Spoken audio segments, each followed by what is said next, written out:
So माझ्या कॅरेक्टरचं नाव Anna आहे आणि ॲना एक असिस्टंट डिरेक्टर असते. ती खूप बबली आहे, ती खूप बोलकी आहे, ती खूप कॉन्फिडंट आहे आणि ती पण ह्या तिघांवर जेव्हा हे तिघं अशा कुठल्या तरी जालमध्ये अडकतात ती खूप हेल्प करते त्यांना त्याच्यातून बाहेर निघायला.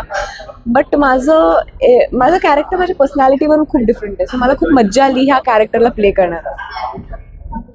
अँथनी नावाचं कॅरेक्टर जे गोव्यातून मुंबईत आलेला आहे फिल्म इंडस्ट्रीमध्ये स्ट्रगल करण्यासाठी, आणि तो जेव्हा इकडे येतो तेव्हा त्याला अमर आणि अकबर हे दोन त्याच्यासारखेच त्यांच्या शहरातून मुंबईत आलेले हे दोन लोक भेटतात आणि ते एका प्रसंगात ट्रॅप होतात आणि तिथून मग ते कशी सुटका करून घेतात अशी ही फिल्म आणि असं हे कॅरेक्टर आहे. सयाजी शिंदे सरांबरोबर याआधी अंतिम नावाच्या सिनेमात आम्ही एकत्र होतो, तर तिथे त्या सेटवर आम्ही खूप गप्पा मारल्या होत्या आणि त्यानंतर आधी ते माझं नाटकही बघून गेले होते. पण सयाजी शिंदे सरांबरोबर म्हणजे एका सीनमध्ये जरी उभा राहायचा चान्स मिळाला तरी खूप मोठी गोष्ट असते ते, आणि ते कधी ते बर्डन जाणवू देत नाहीत सयाजी दादा की आता ते ज्या लेवलला आहेत तर ते नेहमीच कम्फर्टेबल करतात को ॲक्टरला.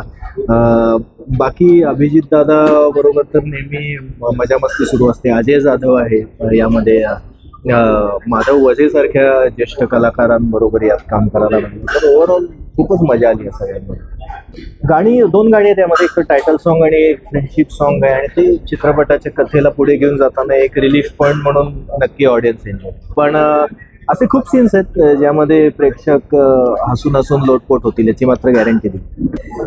मला तर खूपच मजा आली या चित्रपटात काम करून आणि लोक पण खूप चांगली होती. तो माझा हा पहिलाच मूवी आहे, तर मला असं वाटलं नव्हतं की मी एवढी कम्फर्ट होऊन जाईल या सगळ्यांबरोबर. बट खूप चांगले कम्फर्टिंग, खूप गमती जमती खूप जास्त झालं. एक कौटुंबिक विनोदी चित्रपट मी म्हणेन, जो 27 जूनला चित्रपटगृहात रिलीज होतोय, तर प्लीज हा सिनेमा चित्रपटगृहात जाऊन बघा आणि एन्जॉय करा. त्या चित्रपटाचं नाव आहे ऑल इज वेल.